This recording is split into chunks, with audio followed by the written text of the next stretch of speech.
कचरा डैम पाकिस्तान में बनाया जा सकने वाला दूसरा सबसे बड़ा डैम होगा, जिसमें 35 मिलियन एकड़ फीट पानी जखीरा किया जा सकेगा।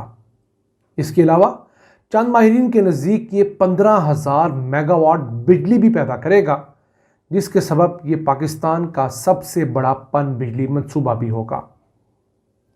वैसे पाकिस्तान में पानी जखीरा करने के हिसाब से सबसे बड़ा डैम सवां डैम होगा, जिसमें 38 मिलियन एकड़ फीट पानी जखीरा किया जा सकेगा, मगर उसमें बिजली पैदा करने की सलाहियत 5,200 मेगावाट होगी।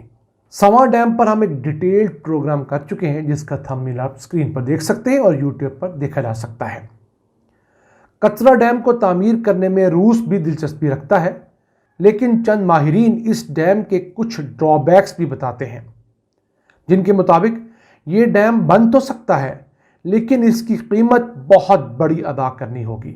इसी बात को डिस्कस करने के लिए हमने आज मदऊ किया है इंजीनियर इनामुर रहमान साहब को, जो कि डैम्स के मुतालिक एक अथॉरिटी हैं। आइए उन्हें प्रोग्राम में वेलकम करते हैं। इंजीनियर साहब, अस्सलाम वालेकुम। वालेकुम सलाम जी। जी, कचरा डैम बड़ा हॉट डिबेटेड डैम है पाकिस्तान के अंदर। 35 मिलियन एकड़ फीट पानी, आया इतना ज्यादा पानी उस एरिया में स्टोर भी किया जा सकता है? और दूसरा, क्या उस जगह पर दरिया सिंध में इतना पानी आता भी है या नहीं? काइंडली ये बताइए। अच्छा, स्टोरेज वाइज कोई प्रॉब्लम नहीं है। स्टोरेज इवन इसी फुटप्रिंट पे जब 35 मिलियन एकड़ फुट आप स्टोर कर लेते हैं ना, तो वहां पे हर चीज डूब जाती है। उसके बाद आप रेज करके इवन उससे 2-3 गुना ज्यादा भी कर सकते हैं, लेकिन हम वो वहां पे जो available water amount of water है एनुअली, वो तकरीबन इतना ही है, 35-40 मिलियन एकड़ फुट के करीब।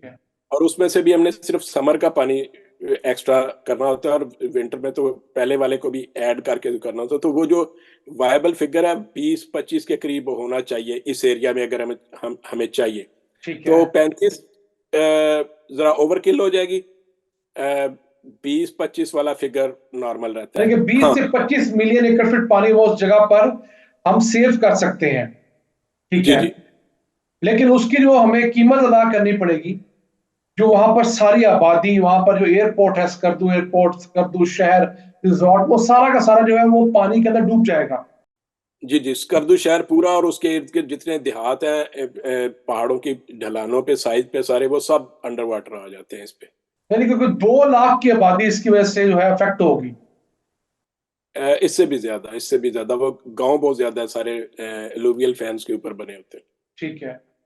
और एक मसला और भी है कि उस इलाके में कोई और लैंड भी नहीं कि इन लोगों को वहां पर जाके बसाया जा सके। जी बिल्कुल, क्योंकि वो हजारों साल से उधर एरिया के लिए एक्लामेटाइज हुए हैं, जनरेशन बाय जनरेशन। तो उन्हें अगर वहां से आप मूव करके लेट्स से के नीचे मैदानी इलाकों में भी ले आए, दे वॉन्ट एडजस्ट। ठीक हो गया। और जो 15,000 मेगावाट बिजली है, उसके बारे में आपकी क्या राय है? वो हुस्न ज़न रख के यही कह सकते हैं कि टाइपो थी। अच्छा, टाइपिस्ट से गलती हुई है। एक एक्स्ट्रा जीरो लग गया था। There is no way it can produce more than 2000 megawatt. 1500 का फिगर मैक्सिमम आप जितना भी ऊंचा डैम बना लेना तो 2000 से ऊपर नहीं जाता। जितनी कैपेसिटी 35 की कहते हैं, उस पे तकरीबन 1600 मेगावाट है। और अगर नीचा रखें, क्योंकि असल एनर्जी जो है वो आगे उसकी टर्बाइन की लेंथ, उसकी टनल की लेंथ की वजह से ऐड होगी। बड़ी स्टोरेज भरती स्लोली है, उसका हेड की बजाय एरिया ज्यादा बढ़ता है। तो 1200 से 1600 के दरमियान फिगर है। 15,000 वाला बिल्कुल एब्सोल्युटली रॉन्ग है। यानी आप कह रहे हैं कि ये असल में इसके जो बिजली जनरेशन कैपेसिटी है वो 1500 मेगावाट थी, जिसने किसी ने टाइपिंग में लिखा, उससे गलती से एक जीरो ऐड हो गया, तो 1500 से 15,000 मेगावाट बन गई, तो सबने फिर 15,000 मेगावाट को शोर डाल दिया। जी बिल्कुल ऐसा ही हुआ। तो आपने तो इस कौम की सारी इक्वेशन और इस ख्वाबों को बिल्कुल तोड़ मरोड़ दिया है। तो इट मींस कि हमारे पास कोई बड़ी डैम साइट उस एरिया में नहीं है। स्टोरेज वाइज है, एनर्जी वाइज इंडस कैस्केड की आपकी बहुत पोटेंशियल है। आप एलओसी से लेके नीचे तरबेला तक और उससे भी नीचे आपके पास 40-50 हजार मेगावाट की कैपेसिटी, बल्कि इससे भी ज्यादा बनती है। वो तो मेन स्टैम का गिनते हैं ना, जो इसकी ब्रांचेस है वो सब कुछ ऐड करें तो लाख से ऊपर भी जा सकती है। और वो छोटे नाले होते हैं वो बहुत ज्यादा हाइट से आते हैं, उनमें हेड बहुत ज्यादा होता है लेकिन वो नंबर ज्यादा होंगे, छोटे छोटे, कोई 15 मेगावाट का है, कोई 20 का है। जो बड़े टिकट आइटम्स हैं वो 2000 मेगावाट, 4000, 6000, इस तरह के हमारे पास 10-12 साइट्स हैं। वो सब मिल मिला के आराम से 40,000, 42,000 मेगावाट, वो 20-20 साल से डिजाइन बने पड़े हैं। तो एनर्जी बहुत है, नियत हो तो इंशाल्लाह वो टैप हो जाएगी। स्टोरेज वाइज दो साइट्स हैं, एक तो इसकी स्कर्दू वाली साइट है, इससे इस पीछे श्योक जो है, श्योक वाली साइट पे आप रेगुलर स्टोरेज भी है। अभी इस वक्त करंट डिजाइन 5 मिलियन एकड़ फुट का है, लेकिन उसमें 15 तक हम इजीली बना सकते हैं, 15 मिलियन एकड़ श्योक फुट। रिवर की बात कर रहे हैं आप, श्योक वैली की? श्योक डैम। तो उसमें 5 मिलियन एकड़ फुट तक तो उसकी अपनी फ्लो से स्टोरेज हो सकती है, और दूसरा पंप स्टोरेज साइड वैली से इंडस की मेन स्टेम से अगर हो, वो 20-24 किलोमीटर की टनल से आता है, और इट इज एनर्जी न्यूट्रल, कि आप जितना उसको लिफ्ट करने के लिए एनर्जी चाहिए वही दोबारा आप रीगेन कर लेते हैं जब उसको खाली करते हैं। तो अगर हम उसे 15 का बनाना चाहें तो कोई प्रॉब्लम नहीं है। यानी मैं आपकी बात से जो चीज समझा हूं कि इस जो कचरा डैम की साइट है, इससे थोड़ा पहले जहां पर श्योक रिवर है, जैसे आप स्क्रीन पर देख सकते हैं नाज़रीन, उस रिवर के अंदर अपना पानी तो सालाना 5 मिलियन एकड़ फीट आता है, लेकिन वो वादी बहुत बड़ी है। तो अगर हम दरिया सिंध से एक टनल खोद कर पहाड़ों के जरिए यहां तक पानी पहुंचाएं, तो इस डैम साइट के ऊपर जो श्योक रिवर के ऊपर है, हम लोग 15 मिलियन एकड़ फीट की एक बहुत बड़ी झील क्रिएट कर सकते हैं। जी बिल्कुल, इसी तरह और इस जगह पर आबादी भी कोई नहीं है।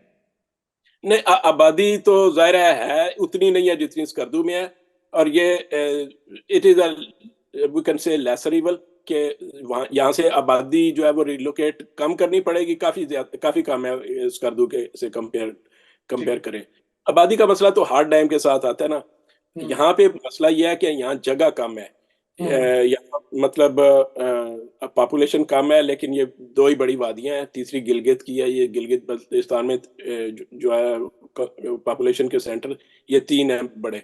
ये तीसरा केटू और सियाचिन वाली साइड पे जाते हुए रास्ते में पड़ता है, तो इसकी एलिवेशन ज्यादा है, तो इसलिए वहां पे आबादी वैसे नेचुरली कम है। तो जब हम साइट सिलेक्शन की बात आएगी, अगर हमने 15-20 मिलियन एकड़ फुट इस एरिया में रखना है, और वो बहुत फायदा है उसका, क्योंकि ये जस्ट एज अ ग्लेशियर ही तकरीबन, क्योंकि ग्लेशियर मेल्ट हो रहे हैं, ये उनकी रिप्लेसमेंट होगा। और ये ऑन डिमांड ग्लेशियर कह लें आपके, जब हमें चाहिए कि नीचे पानी, तो हम आराम से ऊपर से टूटी खोल देंगे। लेकिन आबादी का फुटप्रिंट जब हमने कंपेयर करना है स्कर्दू के मुकाबले में, तो यहाँ पे हमारे पास ज्यादा फेवरेबल कंडीशंस है। अब मेन क्वेश्चन मुल्क में यही है कि स्टोरेज चाहिए या नहीं चाहिए, बड़ी चाहिए, तो उसके लिए या हम थोड़ा सा नीचे जाके बनाएंगे या इधर ऊपर बनाएंगे। यहाँ पे ज्यादा एफिशिएंट है, लेकिन आबादी वाला हर जगह पे होता है। ये कंपैरेटिवली यहाँ पे आबादी रिलोकेट करनी जरा इजी होगी स्कर्दू के मुकाबले में।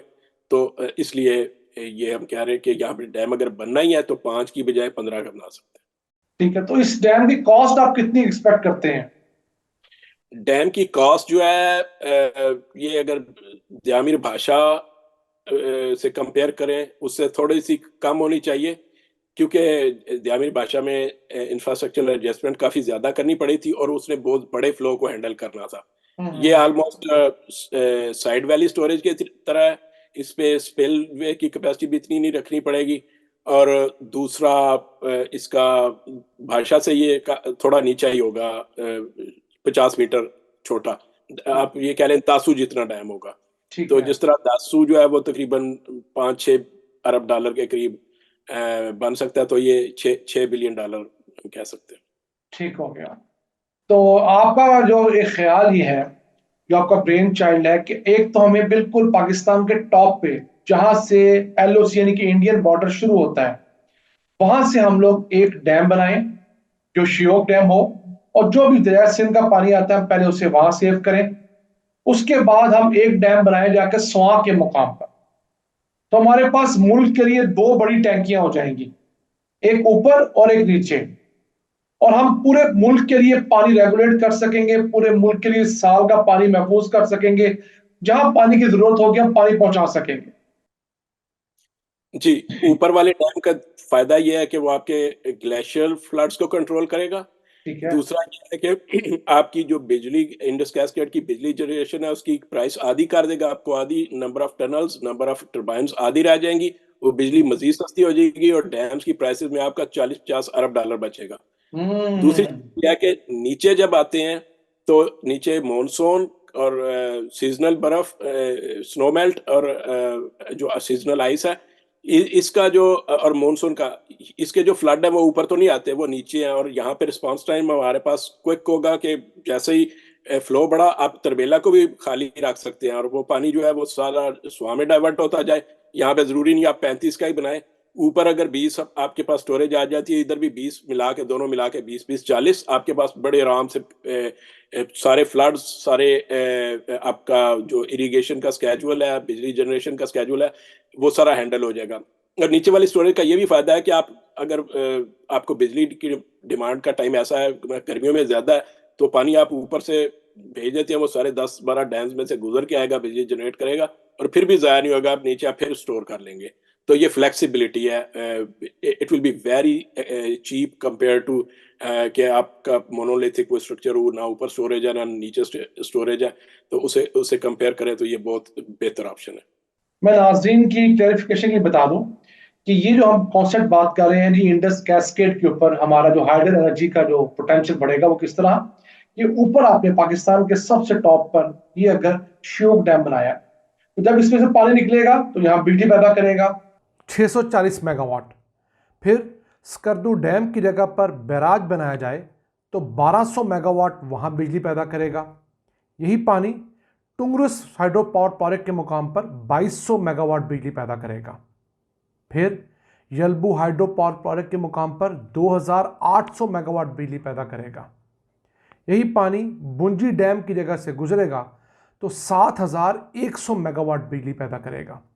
उसके बाद नीचे आता है भाषा डैम, यहाँ पर 4500 मेगावाट बिजली पैदा करेगा।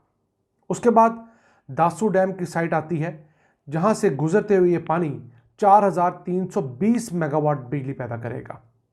उसके बाद पतन के मुकाम पर 2400 मेगावाट का हाइड्रो पावर प्रोजेक्ट होगा, जिससे बिजली पैदा होगी। फिर थाककोट के मुकाम पर 4673 मेगावाट बिजली पैदा होगी। उसके बाद आता है तरबेला डैम, जहां पर 7748 मेगावाट बिजली पैदा होगी। उसके बाद अखोड़ी डैम पे 600 मेगावाट बिजली पैदा होगी। उसके बाद बारी आती है कालाबाग डैम की, जहां पर 3600 मेगावाट बिजली पैदा होगी। उसके बाद जना बैराज में 96 मेगावाट, चश्मा बैराज में 184 मेगावाट और तौसा बैराज तक जाते जाते 135 मेगावाट मजीद बिजली पैदा करेगा। यानी दरिया सिंध के अंदर ही ये पानी इन तमाम डैम्स और हाइड्रो पावर प्रोजेक्ट से गुजरते हुए हमें भरपूर सस्ती बिजली देता चला जाएगा। तो इसके अलावा आप समझते हैं कि पाकिस्तान के पास जो 2-3 बड़ी डैम साइट्स है वो यही है, कुआं डैम हो गया, ये डैम हो गया और शायद किसी हद तक कालाबाग डैम। उसके अलावा हमारे पास कोई बड़ी डैम साइट पानी जखीरा करने के लिए मुल्क में नहीं है। वो डिपेंड इस पे करता है कि वहाँ पे आपको फ्लो अवेलेबल हो या नहीं। ठीक है। जो बड़ी स्टोरेज के लिए साइट्स हैं वो यही हैं, एनर्जी के लिए बहुत हैं, उनमें साथ-साथ थोड़ी स्टोरेज भी हो जाती है, लेकिन वो हम भरा रखना चाहते हैं किस चीज़ के लिए कि हमें ज़्यादा हेड मिल जाए और बिजली ज़्यादा नहीं, पैदा मैं हो। बात कर रहा हूँ पानी जखीरा करने की। बिजली जी, तो आप तो हवा से पैदा कर सकते हैं, आजकल तो सोलर से बहुत सस्ती बिजली पैदा हो रही है। हमारा इशू ये है ना कि हम कहते हैं अगली जंगें जो है पानी पर होंगी, तो पानी महफूज करने के लिए, जखीरा करने के लिए हमारे पास अब 2-3 बड़ी साइट्स ही बची हैं पाकिस्तान में। बादशाह का ऑप्शन तो हमने ले लिया है। अब उसके अलावा जो बड़ी डैम साइट है, तालाबाग डैम, उस पर एक बहुत बड़ा तनाज़ा है, उस पर टेक्निकल इश्यूज भी है। तो बचता है सवां या श्योक। हमें फ्यूचर में अगले 10 सालों में इन दोनों में से किसी एक को चूज करना पड़ेगा। नहीं, इंशाल्लाह दोनों को चूज़ करना पड़ेगा। ठीक है। ऊपर-नीचे से ये हमें जिसे कहते हैं कि हमारे सिस्टम की कैपेसिटी के लिए और उसके ऑप्टिमाइज़ेशन के लिए, उसकी कम प्राइस बिजली और स्टोरेज के लिए ये दोनों साइट्स को स्प्लिट कर लेंगे। ठीक हो गया। नहीं, ये सब आज तो आपने बिल्कुल हमें एक नई डायमेंशन दी है। यानी हम जो हमेशा सुनते आ रहे हैं जी कचरा डैम के लिए रशियन कंसोर्शियम पहुंच गया है, उन्होंने फंड करने का ऐलान कर दिया है। हमारे बड़े अच्छे दोस्त हुआ करते थे, अल्लाह उन्हें गरीक रहमत करे, फतेहुल्लाह खान गंडापुर साहब, वो इस कचरा डैम के बहुत बड़े एडवोकेट थे। वो तो लड़ पड़ते थे जो इसके खिलाफ बात करता था, लेकिन हम समझते हैं वक्त आ गया कि हमें नई ऑप्शंस देखनी चाहिए और अपने इन ऑप्शंस पर फौरी तौर पर अमल करना चाहिए, ताकि मुल्क के अंदर एग्रीकल्चर के लिए, इंडस्ट्री के लिए, घरों के लिए ऑफर पानी हो, और जो पानी अल्लाह ने हमें दिया है वो बजाय जाया करने के हम लोग महफूज करें। और ये पानी ना सिर्फ पंजाब को फायदा देगा, बल्कि खैर पख्तूनख्वा को पहले फायदा देगा, गिलगित बल्तिस्तान को फायदा देगा, हमारे बलूचिस्तान के अंदर मिलियंस ऑफ एकड़ नया आबाद हो सकेगा, और सिंध के अंदर भी सारा साल पानी होगा। और जो समंदर पानी कम होने की वजह से हमारी जमीनें खा रहा है, जब ऊपर से डैम यानी टैंकी भरी होगी और मुसलसल पानी जारी रहेगा, तो हमारा समंदर अपनी जगह पर, अपनी हदूद में रहेगा, लोगों को अपनी जमीनें रिक्लेम करने में मदद मिलेगी। अंजना साहब बहुत शुक्रिया, हमें दुआ में याद रखिएगा। अल्लाह के पास।